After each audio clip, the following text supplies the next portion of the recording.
2029 நாடாளுமன்ற தேர்தலை வைத்து காங்கிரசும் பிஜேபியும் காய்களை நகர்த்தி கொண்டு இருக்கின்றது.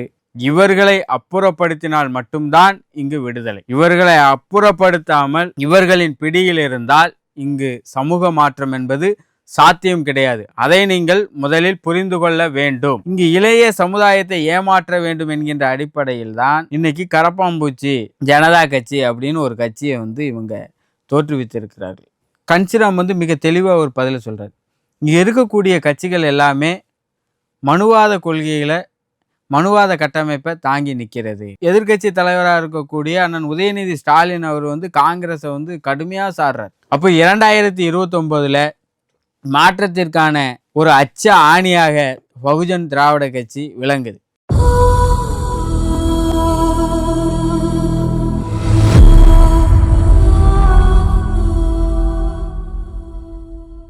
அன்பார்ந்த பகுஜன் திராவிட சொந்தங்கள் அனைவருக்கும் முதற்கண் வணக்கத்தை தெரிவித்துக் கொள்கிறேன். இன்னைக்கு முக்கியமான விஷயத்தை உங்களோடு பகிர்ந்து கொள்ள இருக்கின்றேன். தற்போது தமிழ்நாடு மட்டுமல்ல, இந்தியா முழுவதும் மக்கள் மாற்றத்தை எதிர்பார்த்து காத்து கொண்டு இருக்கிறார்கள்.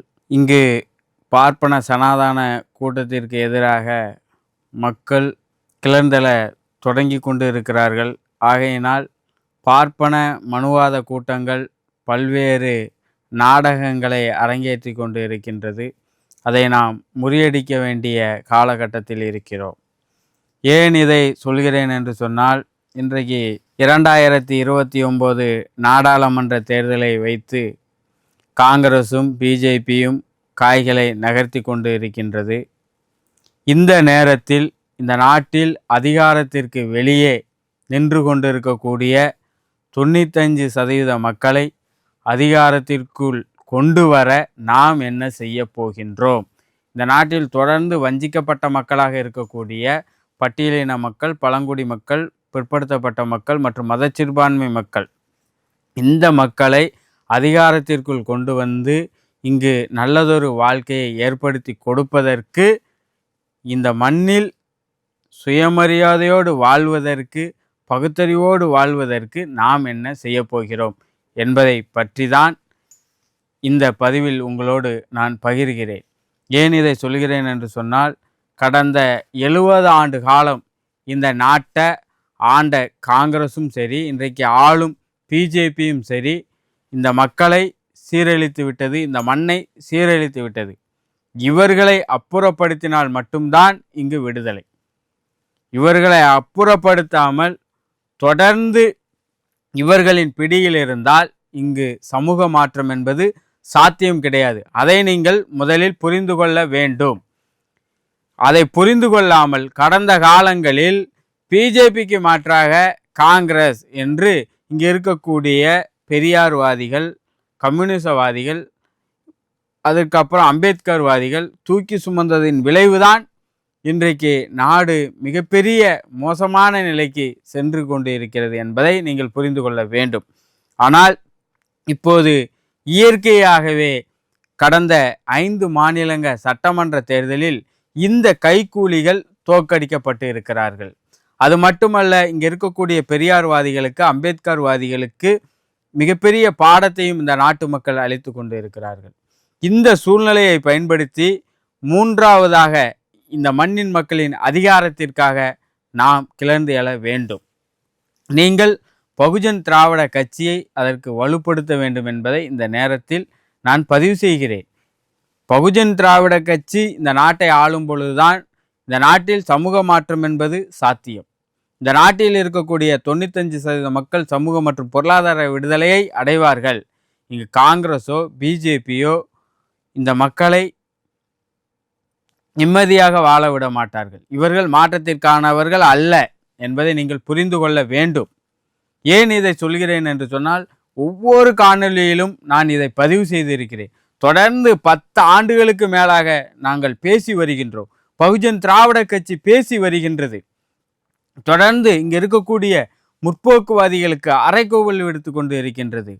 2021 தேர்தலுக்கு முன்பாகவே நாங்கள் சொல்லிவிட்டோம், இங்கு மாற்றத்திற்கானவர்கள் திமுக கிடையாது, அதிமுக கிடையாது, காங்கிரஸ் கிடையாது, பிஜேபி கிடையாது என்று நாம் புதிதாக ஒரு மாற்றத்தை இந்த மண்ணிலே உருவாக்குவதற்கு ஒரு இயக்கத்தை, முற்போக்கு இயக்கத்தை கட்டமைக்க வேண்டும், வாருங்கள் வாருங்கள் என்று அறைகூவல் விடுத்தோம். ஆனால் அதையெல்லாம் கண்டுகொள்ளவில்லை.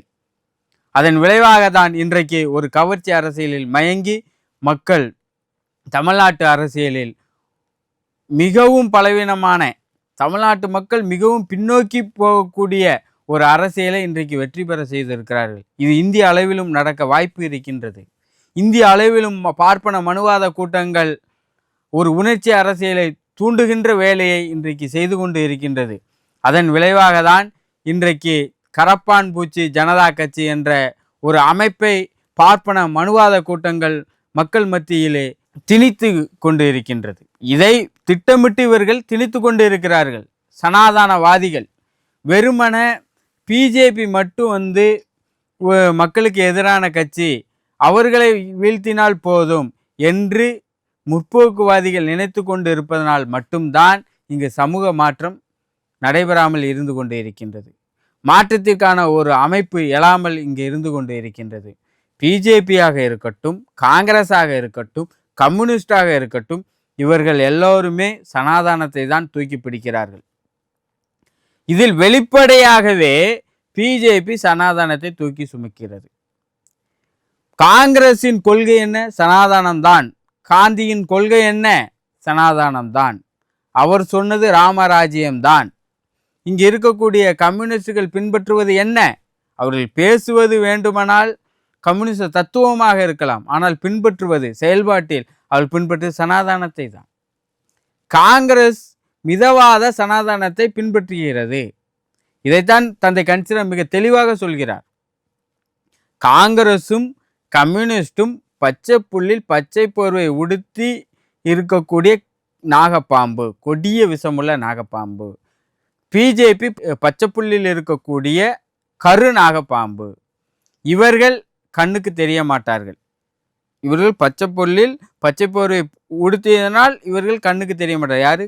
காங்கிரஸும் கம்யூனிஸ்டும். பிஜேபி வெளிப்படையாகவே தெரியும். அப்போ நாம் முதலில் காங்கிரஸை தேடி அடித்து காலி பண்ண வேண்டும், அதன் பிறகு நாம் பிஜேபியை பார்த்து கொள்ளலாம் என்ற அடிப்படையில் தான் தந்தை கன்சிராம் அரசியல் எழுச்சியால் காங்கிரஸ் இந்த மண்ணில் வீழ்த்தப்பட்டது, கம்யூனிஸ்ட் இந்த மண்ணில் வீழ்த்தப்பட்டது. அதேபோல் இன்றைக்கு பிஜேபியை காலி செய்வதற்கான வேலையை பகுஜன் திராவிட கட்சி செய்து வருகின்றது.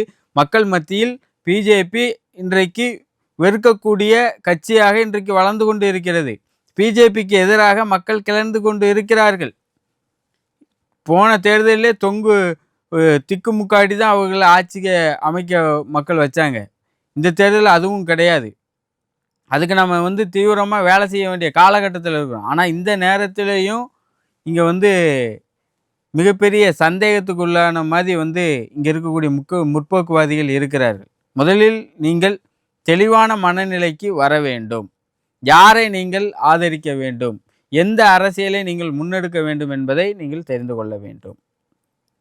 இன்றைக்கு இந்த கரப்பாம்பூச்சி ஜனதா கட்சி ஏன் இவங்க கொண்டு வராங்க அப்படின்னா, இன்னைக்கு சனாதனத்தை வெளிப்படையாக நடைமுறைப்படுத்த வேண்டும் என்கின்ற பிஜேபியை நாடு முழுவதும் இருக்கக்கூடிய மக்கள் வெறுத்து கொண்டு இருக்கிறார்கள். அப்போ இந்த வெறுப்பை மடைமாற்றம் செய்து இவர்களுக்குள்ளாகவே போட்டியை வைத்து கொண்டு இருக்க வேண்டும், இங்கு இளைய சமுதாயத்தை ஏமாற்ற வேண்டும் என்கின்ற அடிப்படையில் தான் இன்னைக்கு கரப்பாம்பூச்சி ஜனதா கட்சி அப்படின்னு ஒரு கட்சியை இவங்க தோற்றுவித்திருக்கிறார்கள். பிரச்சனையின் அடிப்படையில் ஏன் 10 ஆண்டுகளுக்கு முன்பாகவே நீட் தேர்வு இருக்குது, புதிய கல்விக் கொள்கை எல்லாமே இருக்குது, இதெல்லாம் அன்னைக்கு எதுக்காமல் இன்றைக்கி ஏன் இவங்க எதிர்க்கிறாங்க? நாங்கள் 10 ஆண்டுகளாக இந்த பார்ப்பன மனுவாத கூட்டங்களை எதிர்த்து இந்தியா முழுவதும் பல்வேறு பயணங்களை, பல்வேறு பிரச்சாரங்களை, பல்வேறு பொதுக்கூட்டங்களை, பேரணிகளை நடத்தி கொண்டு இருக்கின்றோம், விழிப்புணர்வை ஏற்படுத்தி கொண்டு இருக்கின்றோம். அப்பவும் அதை அறுவடை செய்யக்கூடிய இந்த நேரத்தில் இவர்கள் இந்த மக்களை திசை திருப்ப வேண்டும் என்று திட்டமிட்டு இவர்கள் கையில் இருக்கக்கூடிய மீடியாக்களை, ஊடகங்களை பயன்படுத்தி இதை செய்து கொண்டு இருக்கிறார்கள். பார்ப்பன மனுவாத கூட்டம் இதை செய்து கொண்டு இருக்கிறது. இதை முறியடிக்க வேண்டும். அதை விடுத்து இங்கே இருக்கக்கூடிய முற்போக்குவாதிகள், நாங்கள் தான் இந்த மண்ணில் மிகப்பெரிய புரட்சியை உண்டாக்குவோம்னு சொல்லக்கூடிய கம்யூனிஸ்ட்வாதிகளாக இருக்கட்டும், அம்பேத்கர்வாதியாக இருக்கட்டும், இவன் பெரியார்வாதியாக இருக்கட்டும், இவங்க எல்லாருமே வந்து பிஜேபிக்கு எதிராக ஒரு கூட்டம் கூடுது, அப்போ இது நல்ல கூட்டம் அப்படின்னு சொல்லி இவங்களை ஆதரிக்கக்கூடிய மனநிலைக்கு போய்கிட்டு இருக்காங்க. இது ஆபத்தானது. முதல்ல நீங்கள் வந்து பகுப்பாய்வு பண்ணணும். எதிரி யார், நண்பன் யார், யாரை ஆதரிக்கணும், நாம் என்ன வேலை செய்யணுங்கிறத நீங்கள் பகுப்பாய்வு பண்ணணும். நீங்கள் இன்னும் கருத்தியல் தெளிவே அடையலை. நீங்கள் முட்டாளாக இருந்து கொண்டு இருக்கிறீர்கள். அம்பேத்கர்வாதிகள் என்ற பெயரில், பெரியார்வாதிகள் என்ற பெயரில், கம்யூனிசவாதிகள் என்ற பெயரில் முட்டாளாக இருந்து கொண்டு இருக்கிறீர்கள். அதன் விளைவாகத்தான் உணர்ச்சியை மையமாக வைத்து பல பேர் எளிதாக ஆட்சிக்கு வந்து கொண்டு இருக்கிறார்கள். அந்த தப்பை வந்து தேசிய அளவிலும் நீங்கள் செய்துவிடக்கூடாது என்பதற்காக இதை அழுத்தம் திருத்தமாக இங்கு பதிவு செய்கிறேன். ஏன் இதை சொல்கிறேன் அப்படின்னா, இன்றைக்கி இந்த கரப்பாம்பூச்சி வந்து அதோட தலைவர் வந்து ஜெய்பீம் சொல்லிட்டாரு, அம்பேத்கரை தூக்கிட்டார் அப்படின்னு சொல்லி இவங்க அம்பேத்கர் வயலாம் கொண்டாடுறான். அதே நபர் தான் வந்தே மாதரம் அப்படிங்கிறாரு, பாரத் மாதாக்கு ஜெய் அப்படிங்கிறாரு. இதுக்கு நீங்கள் என்ன பதில் சொல்லுவீங்க? அப்போ இவர்கள் உங்களுக்கானவர்களா? ஒரு கையில் சாப்பாட்டையும் ஒரு கையிலும் மலத்தையும் தூக்குனா இதை ஏற்றுக்கொள்வீங்களா? நீங்கள் சிந்திச்சு பார்க்கணும். அப்போ இவர்கள் யார்? இவர்களை ஆதரிக்கணுமே இருக்குமா? அப்போ இந்த உணர்ச்சி அடிப்படையிலே இவங்க வந்து பழகிட்டாங்க. அதான் தந்தை கன்சிராம் சொன்னார், தலித்துகளாவது நாகரிகமான பிச்சைக்காரத்தனம் அப்படின்னு. பிச்சைக்காரன் என்ன செய்வான்? யாராவது வருவாங்களா, நமக்கு பிச்சை போட மாட்டாங்களா அப்படின்னு. இன்றைக்கி அம்பேத்கர்வாதிகளோட நிலை அப்படி ஆகிப்போச்சு. ஒருத்தன் வாரான், திடீர்னு பிரபலமாகறான், உடனே இவன் வந்து நமக்கு விடுதலை தந்துடுவான்னு சொல்லிட்டு இவன் பின்னாடி போகணும் அப்படிங்கிற அடிப்படையில் ஜெய்பீம் சொல்லிட்டான்னு வந்து தலகால் புரியாமல் வந்து குதிச்சுக்கிட்டு இருக்கிறான். எவ்வளவுக்குள்ளே உளவியலாக இவன் தாழ்ந்து கிடக்கிறாங்கிறத பார்க்கணும். இது பெரியார்வாதிகளும் அப்படித்தான், அதே மாதிரி கம்யூனிசவாதிகள். இவர்களெலாம் கருத்தியல்வாதிகள்னு சொல்றதுக்கே வெக்கமாக இருக்குது. இவர்கள் வந்து மற்றவங்களை பார்த்து தற்கொலைகள்னு சொல்கிறாங்க. இவர்கள் திருத்தப்பட வேண்டியவர்கள். தமிழ்நாட்டு மக்கள் வந்து இந்த மாதிரியான முட்டாள்களுக்கு மிகப்பெரிய சவுக்கடி கொடுக்கும் விதமாக 2026 தேர்தலை வந்து மிகப்பெரிய பாடத்தை புகட்டினாங்க. திமுக தோல்வி அடைஞ்சது, பிசிக 2 இடம் தான் ஜெயிச்சது, கம்யூனிஸ்ட் 2. இவங்க எல்லாருமே காரணம் என்ன அப்படின்னா, இவங்க பேசுறது ஒன்று, செய்கிறது ஒன்று. இவங்க பேசுகிற பேச்சுக்கும் செயலும் ஒன்போல கிடையவே கிடையாது, முரண்பட்டு தான் நிற்கிது. அப்போது மிக தெளிவாக நாம் இந்த நேரத்தில் ஒரு முடிவை எடுக்கணும். எந்த அரசியல் நமக்கு தேவை, எது சமூக மாற்றத்திற்கான அரசியல் என்பதை நீங்கள் வந்து புரிந்து கொள்ள வேண்டும். இன்னும் தெளிவாக சொல்கிறேன், நீங்கள் இன்னுமேல் காங்கிரஸையும் பிஜேபியும் நம்பி பயனில்லை, அதே மாதிரி கம்யூனிஸ்ட்டை நம்பியும் பயனில்லை, ஆம் ஆத்மியை நம்பியும் பயனில்லை. ஒரு நிருபர் வந்து தந்தை கன்சிராம்கிட்ட கேட்குறாரு, நீங்கள் ஏன் வந்து கம்யூனிஸ்ட்டுகளோட காங்கிரஸோட ஐக்கியமாகவில்லை அப்படிங்கிறார். அப்போ கன்சிராம் வந்து மிக தெளிவாக ஒரு பதிலை சொல்கிறார். இங்கே இருக்கக்கூடிய கட்சிகள் எல்லாமே மனுவாத கொள்கைகளை, மனுவாத கட்டமைப்பை தாங்கி நிற்கிறது. அதே மாதிரி தான் காங்கிரஸும் கம்யூனிஸ்ட்டும் மனுவாத கட்டமைப்பை தான் தாங்கி நிற்கிறது. இதில் வந்து பிஜேபி வந்து பரவாயில்லை, ஏன்னா பிஜேபி வந்து பேசுகிறது சனாதனம் தான், செயல்படுறதும் சனாதனம் தான், வெளிப்படையாகவே அவங்க வந்து செயல்படுறாங்க, மக்களும் அவங்க யாருங்கிறத புரிஞ்சு கொள்கிறாங்க. ஆனால் காங்கிரஸும் கம்யூனிஸ்ட்டும் வந்து பேசுகிறது வந்து வறுமை ஒழிப்பு, ஆனால் செயல்பாடு வந்து வறுமை ஒழிப்பு நிலைத்து நிற்பதற்கு என்ன செய்யணுமோ அதைத்தான் செஞ்சுக்கிட்டு இருக்கிறாங்க. வறுமையை ஒழிக்கிறதுக்கு இவங்க பாடுபடவில்லை. அதாவது இவங்க பேசுகிறது ஒன்று, செய்கிறது ஒன்றுமா இருக்குது. அதனால் இவங்களோட ஐக்கியமாகல வந்து எனக்கு தயக்கம் இருக்குது, நான் விரும்பவில்லை அப்படிங்கிறார். அப்போ நீங்கள் இதை முதலில் புரிந்து கொள்ள வேண்டும். அதே மாதிரி இன்றைக்கி தமிழ்நாட்டில் வந்து 2026 தேர்தல் வந்து ஒரு முடிவை நமக்கு கொடுத்துருக்கு. இந்த முடிவை வந்து மனமுகுந்து நாம் ஏற்றுக்கொள்ள வேண்டியதான். இதை வந்து இவிஎம்னால் வந்துட்டாங்க, இல்லைன்னா கவர்ச்சினால் வந்துட்டாங்க, இல்லைன்னா சமூக வலைதளங்கள் மூலம் வந்துட்டாங்க, அப்படிலாம் கிடையவே கிடையாது. ஏன்னா திமுக வந்து 2021 சட்டமன்ற தேர்தல் வந்தப்போ மக்கள், இங்கே இருக்கக்கூடிய முற்போக்குவாதிகள் எல்லாருமே வந்து என்ன பண்ணினாங்க அப்படின்னா, திமுக தான் மாற்றாக இருக்கும், பார்ப்பனியத்துக்கு, சனாதானத்துக்கு, பிஜேபிக்கு மாற்றாக இருக்கும், திமுகவை ஆட்சிக்கு கொண்டு வந்தோம் அப்படின்னா இங்கே ஒரு சமூக மாற்றத்துக்கான வேலையை செய்வாங்க, எல்லாத்துக்கும் அதிகாரம் பகிர்ந்து கொடுப்பாங்க, இங்கே மக்கள் எல்லாம் நிம்மதியாக வாழ்வாங்க அப்படின்னு ஒரு நம்பிக்கையில் 2021 கொண்டு வந்தாங்க. ஆனால் கொண்டு வந்த புதுசுலையும் சரி ஆக ஓகோ அப்படி இப்படின்னு பலவிதமான கதைகளை அடித்து விட்டாங்க. தாங்க முடியல. நாங்கள் அன்னைக்கும் சொன்னோம், கருத்தியல் ரீதியாக ஒரு அமைப்பை நாம் கட்டமைக்க வேண்டிய காலகட்டத்தில் இருக்கிறோம். அதனால் முற்போக்குவாதிகள் எல்லாம் அதுக்கான வேலையை நம்ம செய்வோம், வாங்க. அப்போ நம்மக்கிட்ட பணம் கிடையாது, அது கிடையாது, நம்மளை யாரும் பார்க்க மாட்டாங்க, வைக்க மாட்டாங்க, திமுக தான் எல்லாமே செய்யும் வைக்கும் அப்படின்னு சொல்லி திமுகவை கொண்டு வந்தாங்க. அன்றைக்கி திமுக வெற்றி பெறணும்னு சொல்லி எல்லாருமே வேலை பார்த்தாங்க. அதனால தான் தனி பெரும் மெஜாரிட்டியாக வந்தாங்க. வந்ததுக்கு அப்புறம் அவங்க மனுவாத கொள்கைகளை தான் செயல்பாட்டில் கொண்டு செய்து கொண்டு இருந்தாங்க. அப்போ மக்கள் இந்த இரட்டை வேடத்தை புரிஞ்சுக்கிட்டு மக்கள் இவங்களை வெறுத்து ஒதுக்குனாங்க. அதே மாதிரி 5 ஆண்டு காலம் எந்த விதமான மக்களுக்கான போராட்டத்தை கம்யூனிஸ்டோ இங்கே இருக்கக்கூடிய அம்பேத்கர்வாதி யாருமே எடுக்கலை. ஃபுல்லாக திமுக தலைவருக்கு எப்படி சிங்கி அடிக்கலாம் வைக்கலாம், இந்த மாதிரியான வேலைகள் தான் இவங்க செஞ்சுக்கிட்டு இருந்தாங்க. நாங்கள் அப்பவும் சொன்னோம், இது மிக ஆபத்தான அரசியலை நோக்கி நம்மளை கொண்டு சென்றும் மக்கள் போயிடுவாங்க, நிச்சயமாக திமுகவை தோக்கடிப்பாங்க. அதனால் நாம் ஒரு மாற்றத்துக்கான அரசியலை கருத்தியல் ரீதியாக மக்களை தயார்படுத்த வேண்டும், மக்களுக்கு அரசியல் விழிப்புணர்வை ஏற்படுத்த வேண்டும் அப்படின்னு பகுஜன் திராவிட கட்சி எங்களுடைய தேசிய தலைவர் சர்தார் ஜீவன் சிங் அவர்களும் தொடர்ந்து சொல்லிக்கிட்டு இருந்தாங்க. யாரும் கேட்கல. அதன் விளைவாக 2026 என்ன நடந்துச்சு? இப்போ இன்றைக்கி அம்மா அப்பா அத்தா அப்படி இப்படின்னு இது பண்ணுறாங்க. இப்போ இன்னைக்கு தாவேக்கான்னு வந்துட்டாங்க. இந்த தாவேக்காவும் நாளைக்கு மக்களால் தூக்கி எறியப்படும். அது 5 வருஷமாக இருக்கலாம், 10 வருஷமாக இருக்கலாம், நிச்சயம் தூக்கி எறியப்படும். தாவேக்கா மாற்றத்திற்கான கட்சியான கிடையவே கிடையாது. திமுகவை விட மிக மோசமான கட்சி தாவேக்கா. அதில் எந்த விதமான மாற்று கருத்தும் கிடையாது. நாங்கள் அம்பேத்கரை சொன்னாங்க, பெரியாரை சொன்னாங்க, இவங்க வந்துடுவாங்க இந்த பாதையில் அப்படின்னு பார்த்தா அவங்க பிற்போக்குத்தனமான பாதையில் தான் சென்று கொண்டு இருக்கிறார்கள். இன்றைக்கும் சாதிய வன்கொடுமைகள், ஆணவ படுகொலைகள்லாம் நடந்துக்கிட்டு தான் இருக்குது. இதே திருநெல்வேலி மாவட்டத்தில் இன்றைக்கி திமுக ஆட்சியில் எப்படி நடந்துச்சோ அதுக்கும் பஞ்சம் இல்லாமல் இன்றைக்கி நடந்துக்கிட்டு தான் இருக்குது. இன்றைக்கி நெட்டூரில் ஒரு சம்பவம், சுத்தமல்லியில் ஒரு சம்பவம், கயத்தாரில் ஒரு சம்பவம்னு தொடர்ந்து நடந்துக்கிட்டு தான் இருக்குது. பெண்கள் மீதான அடக்குமுறையும் நடந்துக்கிட்டு தான் இருக்குது. ஆனால் இவங்க எதையுமே கண்டுக்கிடலை. அப்போ சாதியை இவர்கள் கை வைக்கவே இல்லை. இவங்க நாங்கள் சாதி பார்க்காம, பணம் பார்க்காம, தகுதி பார்க்காம எல்லாத்துக்கும் வேட்பாளர் சீட்டை கொடுத்தோம் அப்படின்னு சொல்கிறாங்க. கிடையவே கிடையாது. இவங்க எல்லாமே பார்த்தாங்க, சாதியை பார்த்தாங்க, பணம் பார்த்தாங்க, மதம் பார்த்து தான் வேட்பாளராக களத்தில் இறக்கி விட்டாங்க.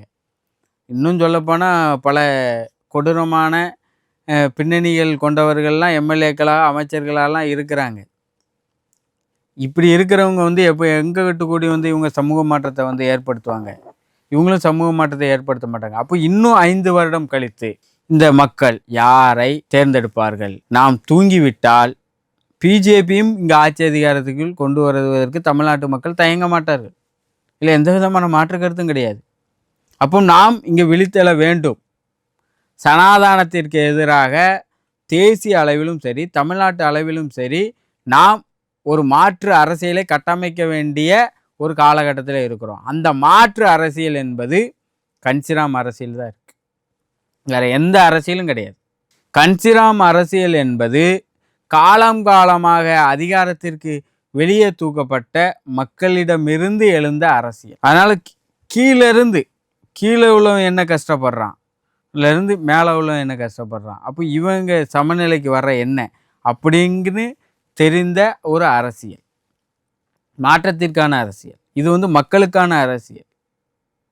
இது சும்மா சுகபோகமாக நடிச்சுக்கிட்டு நாட்டை ஆள வரோம் அப்படின்னு சொல்கிற அரசியல் கிடையாது. இல்லை குடும்ப வாரிசியல் மூலம் நாட்டை ஆளணும் அப்படிங்கிற அரசியலும் கிடையாது. இது கீழிருந்து எழக்கூடிய அரசியல். இது மாற்றத்திற்கான அரசியல். இது அதிகாரமற்ற மக்களிடமிருந்து எழக்கூடிய அரசியல். இப்போ அதிகாரத்தில் இருக்கக்கூடியவன் ஒரு அரசியலை கட்டமைச்சு வாரான் அப்படின்னா அவன் அதிகாரத்தில் இருக்கக்கூடிய இந்த வளங்களை சுரண்டக்கூடிய அவன் ஜாதிக்காரனுக்கு சாதகமாக தான் இருப்பான். இப்போ அடித்தட்டிலேருந்து ஒருத்தன் வாரான் அப்படின்னா அவன்கிட்ட ஒன்றுமே இருக்காது. அவன் யாருக்கும் சமரசமாக போகக்கூடிய சூழ்நிலையே இருக்காது. அவன் சுற்று வட்டாரத்திலேயே தொழில் செய்கிற எவனும் இருக்க மாட்டான். எல்லாமே புதிதாக தான் கட்டமைக்கப்பட வேண்டும், கட்டமைக்கப்பட வேண்டியதாகவும் இருக்கும். அதையும் நீங்கள் வந்து புரிந்து கொள்ள வேண்டும். இதை புரியாமல் தொடர்ந்து நாம் வெவ்வேறு காரணங்களை பேசிக்கிட்டு உணர்ச்சி அடிப்படையில் பார்ப்பன மனுவாத கும்பல்களே ஒரு ஒரு கட்சியை திணிக்கினா அதை ஆதரிச்சுக்கிட்டு நம் சமூக மாற்றத்திற்கு முட்டுக்கட்டையாக இருந்து விடக்கூடாது. மிக தெளிவாக நீங்கள் ஒன்றை புரிந்து கொள்ள வேண்டும்.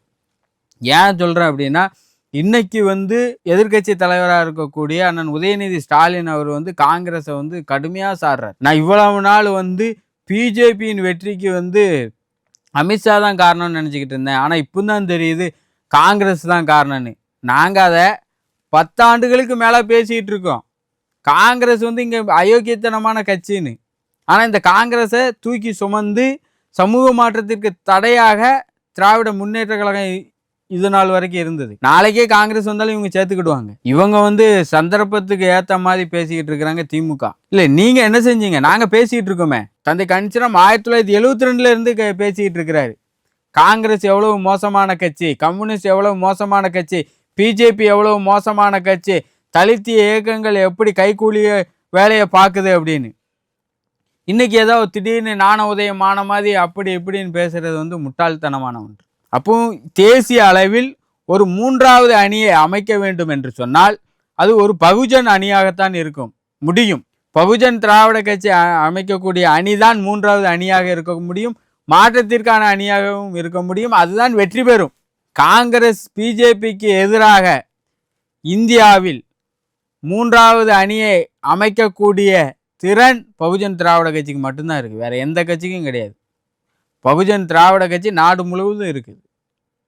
இன்னைக்கு காங்கிரஸ் திமுக எளிதாக தூக்கி எறியுது அப்படின்னா, இங்கே இவங்க கொடுக்குற 10 சீட்டு, இந்த 10 சீட்டு விஜய் போனால் விஜயும் கொடுப்பாரு, விஜய்கிட்டேருந்து ஜெயிச்சுட்டு போயிடலாம் அப்படின்னு தூக்கிடுவேன். ஏன்னா அவங்களுக்கு தமிழ்நாட்டுக்கு வெளியே திமுக தேவையே கிடையாது.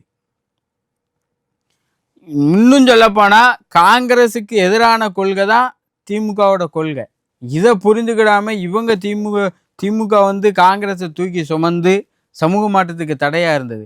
அதுக்கு தண்டனையாக தான் இன்றைக்கி காங்கிரஸ் அவங்கள விட்டு ஓடுனது சொல்லாமல் போல்லாமல். காங்கிரஸ் எவ்வளோ பெரிய அயோக்கியத்தனமான கட்சி அப்படிங்கிறத தந்தை கணிச்சிரம் மிக தெளிவாக சொல்லியிருப்பார்.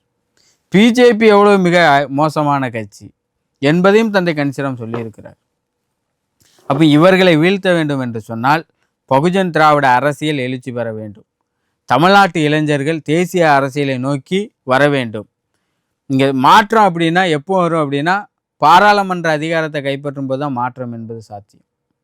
ஏன்னா உச்சபட்ச அதிகாரம் பாராளுமன்ற அதிகாரம் தான். அந்த அதிகாரத்தை கைப்பற்றி இந்தியாவை ஆளும்போது தான் இங்கே சாதி இல்லாமல் போகும். இங்கே எல்லா பிரச்சனைக்கும் மூல காரணம் சாதி தான். இந்த சாதியை ஒழிக்க வேண்டும் என்றால் நமக்கு அதிகாரம் வேணும். அப்போ நமக்கு அதிகாரம் வேண்டும் என்று சொன்னால் நமக்கான இயக்கம் எது, நமக்கான கொள்கை எது, நம்மளுடைய எதிரி யாரு, நம்மளுடைய நண்பன் யாரு, நமக்கு துரோகி யாருன்னு தெரியணும். அப்போ இது எல்லாம் தெளிவாக வெட்ட வெளிச்சமாக காட்டக்கூடிய ஒரு கருத்தியல் தந்தை கணிச்சிராமோட கருத்தியல். இந்த கருத்தியல் என்னன்னா, தந்தை கணிச்சிராம் தான் உருவாக்குனார் அப்படி கிடையாது. இது குரு ரவிதாஸ்ல இருந்து, குரு நானக்ல இருந்து, குரு கோவிந்த் சிங்ல இருந்து, புரட்சியாளர் அம்பேத்கர், தந்தை பெரியார், மகாத்மா ஜோதிராவ் பூலே, ஐயா வைகுண்டர், இப்படி இந்த மண்ணில் மக்களுக்காக போராடக்கூடிய இவர்கள் கருத்தியலை உள்ளடக்கி இந்த நிகழ்காலத்துக்கு தகுந்த மாதிரி இந்த அரசியல் ஜனநாயகத்தை கைப்பற்றக்கூடிய வலிமை வாய்ந்த இந்த அரசியலுக்கு தகுந்த மாதிரி ஒரு கருத்தியலை தந்தவர் தந்தை கணிச்சிராம். அவர் தான் கடைசியாக நிற்கிறாரு. அவருக்கு அடுத்து சர்தார் ஜீவன் சிங் அவர்கள் நின்று கொண்டு இருக்கிறார். இது ஒரு தொடர்ச்சி தான். இன்றைக்கி புதுசாக நாங்கள் முன்னெடுக்கலை. ஒவ்வொரு காலகட்டத்திலும் கைமாற்றினார்கள் நம் குருமார்கள், நம்மளுடைய முன்னோர்கள், சமூக முன்னோர்கள், இவங்க எல்லாரும். அதை தான் இன்றைக்கி தமிழ்நாட்டு மக்கள்கிட்ட, இந்திய மக்கள்கிட்ட நாங்கள் பகிர்ந்து கொள்கிறோம். அப்போ 2029 மாற்றத்திற்கான ஒரு அச்ச ஆணியாக பகுஜன் திராவிட கட்சி விளங்குது. இந்த கட்சியில் இளைஞர்கள் அணியமாக வேண்டும். நாம் மாற்றத்திற்கான மக்களுக்கான தலைவர்களாக கிளர்ந்தெழ வேண்டும். நம் மக்களை கிளர்ச்சி அடைய செய்ய வேண்டும். அதற்கு நீங்கள் எல்லோரும் வர வேண்டும். இன்னைக்கு சமூக நீதி அரசியல் என்பது முடிவுக்கு வந்து விட்டது. இன்னும் சமூக நீதி பேசி எந்த விதமான பயனும் கிடையாது. இவ்வளவு நாள் எங்கள் எண்ணிக்கைக்கு தகுந்த மாதிரியான அமைச்சர் பதவி கொடுக்கல, அதிகார பகிர்வு கொடுக்கல அப்படின்னு பேசிக்கிட்டு இருந்தோம். இன்னைக்கு 8 அமைச்சர்களை தாவேகா கொடுத்துட்டு. இதனால் ஏதாவது மாற்றம் வருமானா நிச்சயம் வராது, எந்த மாற்றமும் வராது. சுடுகாட்டுக்கு வந்து சாலை வேண்டி போராடிக்கிட்டு தான் இருப்பான். ஆணவ படுகொலை நடந்துக்கிட்டு தான் இருக்குது, சாதிய வன்கொடுமைகள் நடந்துக்கிட்டு தான் இருக்குது. இவர்களால் ஏதாவது செய்ய முடியுமா? அப்படி செய்தால் இவர்கள் தூக்கி எறியப்படுவார்கள். இல்லையென்றால் மேலே இருக்கிறவங்க கழுத்தை பிடிச்சி நெரிச்சிக்கிட்டு இருப்பான். அப்போ இவர்கள் அந்த மத்திய டெல்லி அதிகாரத்தை அடக்குவதற்கு ஒடுக்குவதற்கு என்ன வழிமுறை வைத்து இருக்கிறார்கள்? இதை வந்து பதிவு செய்யணும். இன்னைக்கு நம்ம பலமுறை பாராளுமன்ற கூட்டத்தொடரில் வந்து உறுப்பினர்கள் பேசுகிறதெல்லாம் நம்ம பார்த்துருப்போம். இவங்களுக்கு ஒரு டைம் கொடுப்பாங்க, ஒரு நேரம் கொடுப்பாங்க, கால அளவு. அந்த கால அளவுக்குள்ளே பேசணும், இல்லை அப்படின்னா உட்காருங்க அப்படிம்பாங்க. உடனே வந்து இவங்க சார் கொஞ்சம் ப்ளீஸ் கொஞ்சம் தயவுசெய்து இப்போ முடிச்சிருந்தேன், கொஞ்சம் நேரம் கொடுங்க அப்படிம்பாங்க. ஆனால் தந்தை கன்சிராம் காலத்தில் தந்தை கன்சிராம் பேசிகிட்டு இருக்கும்போது சபாநாயகர் வந்து மானியவர் கன்சிராம்ஜி பெட்டியை அதை உட்காருங்க அப்படிம்பாங்க. உடனே வந்து தந்தை கன்சிராம் வந்து கெஞ்ச மாட்டார், நான் பேச வேண்டியது இருக்குது, நீங்கள் இங்கே பேச உள்ளனா நான் வெளியில் போய் மக்கள்கிட்ட பேசிக்கிட்டு தான் அப்படிம்பாங்க. உடனே வந்து சபாநாயகர் சொல்ல ப்ளீஸ் பேசி முடிச்சிருங்க அப்படிம்பாங்க. ஏன் அப்படின்னா தந்தை கன்சிராமோட குரல் காஷ்மீர்லேயும் வலிமையாக இருக்கும், கன்னியாகுமரியிலையும் வலிமையாக இருக்கும், நாகாலாந்து. அப்போ இந்தியாவில் 8 திசையிலையும் தந்தை கன்சிராமோட பேச்சு வந்து தாக்கத்தை உண்டாக்கும். இவங்க அரசியலை காலி பண்ணும். பிஜேபி எடுத்து உத்தரப்பிரதேசலையும் வேலை செய்வாங்க, பஞ்சாப்லேயும் வேலை செய்வாங்க, காஷ்மீர்லேயும் வேலை செய்வாங்க, கன்னியாகுமரியிலையும் வேலை செய்வாங்க, எல்லா பக்கமும் ஒட்டுமொத்த இந்தியாவிலையும். அப்போ அந்த குரலுக்கு மதிப்பு அதிகம். இவங்க வந்து தமிழ்நாட்டுக்குள்ளே தான், இவங்களை உட்காருங்க வைங்க என்ன சொன்னாலும் 39 சீட்டு தான், அது போனாலும் பிரச்சனை கிடையாது, மற்ற பாக்கி எல்லா சீட்டு இருக்குது, அதை பற்றி ஆட்சிக்கு வந்தாலும் இவங்க தேவையே கிடையாது, இந்த பகுதியே தேவை கிடையாது, சும்மா ஒட்டி வச்சுக்கிட்டு தான். அப்போ தொடர்ந்து நம்மளை வஞ்சிக்கிறார்கள் என்று நாம் கத்திக்கொண்டும் கதறிக்கொண்டும் இருப்பதனால் எந்த பயனும் கிடையாது. நாம் ஏறி அடிக்கணும். ஏற்கனவே நான் வந்து தேர்தலுக்கு முன்னாடியே நாங்கள் சொல்லியிருக்கிறோம், என்னென்னா தமிழ்நாட்டுக்குள்ளே வந்து பிஜேபி வந்துடும் அப்படின்னு வந்து திமுக வந்து ஒரு பூச்சாண்டி வேலையை காட்டிக்கிட்டு இருக்கு. ஆனால் இந்த பூச்சாண்டி வேலை மக்கள் மத்தியில் எடுபடாது அப்படின்னு. ஏன் இதை நான் சொல்கிறேன் அப்படின்னா, தமிழ்நாட்டு மக்கள் வஞ்சிக்கப்படுறான். அவனுக்கு என்ன தேவை? பிஜேபி அவன் ஒரு காலமும் அனுமதிக்க மாட்டான். பிஜேபியும் வந்து இங்கே ஆளணும் அப்படிங்கிற அவசியமாக உங்களுக்கு கிடையாது. இங்கே ஆள்றவனை கைக்குள்ளே போடலாம். அப்போ இங்கே ஆள்றவனும் எப்படி வந்து திமுக வந்து உடன்பட்டுச்சோ அதே மாதிரி வந்து தாவேக்கும் உடன்படும். நீங்கள் என்ன சொல்கிறீங்களோ அதை இங்கே நிறைவேற்றுறோம், ஆனால் நீங்கள் மட்டும் இங்கே வந்துடக்கூடாது அப்படின்னு சொன்னால் அவன் அழகா அவனுக்கு அடிபணிஞ்சா போதும். அவன் நேரடியாக ஆட்சி செய்யணுங்களா இல்லை, மறைமுகமாகவே ஆட்சி செய்யணுனாலும் அவன் உடன்பட்டுருவான். தமிழ்நாட்டு மக்கள் வஞ்சிக்கப்பட்ட மக்களாக தான் இருந்து கொண்டிருப்பார்கள். அதனால் வந்து இங்கே இருக்கக்கூடிய படித்த இளைஞர்களுக்கு இந்த காணொளி வாயிலாக ஒரு வேண்டுகோளை வைக்கிறேன். இந்திய மண்ணில் ஒரு மாற்றத்தை உருவாக்க இந்தியாவின் உச்சபட்ச அதிகாரமான பாராளுமன்ற அதிகாரத்தை கைப்பற்ற 2029 நாம் தயாராகணும். அதுக்கு நீங்கள் பகுஜன் திராவிட கட்சிக்கு ஆதரவு தரணும், இணையணும். நீங்கள் நல்ல ஆளுமையாக வர வேண்டும், இந்தியா முழுவதும் சென்று பணி செய்யக்கூடியவர்களாக வர வேண்டும். மீண்டும் இங்கு மக்கள் சமூக மற்றும் பொருளாதார விடுதலை அடைய நாம் கிளர்ந்து எழ வேண்டும் என்பதை கூறிக்கொண்டு உங்களிடமிருந்து விடைபெறுகிறேன். நன்றி, வணக்கம். ஜெய் கன்சிராம்.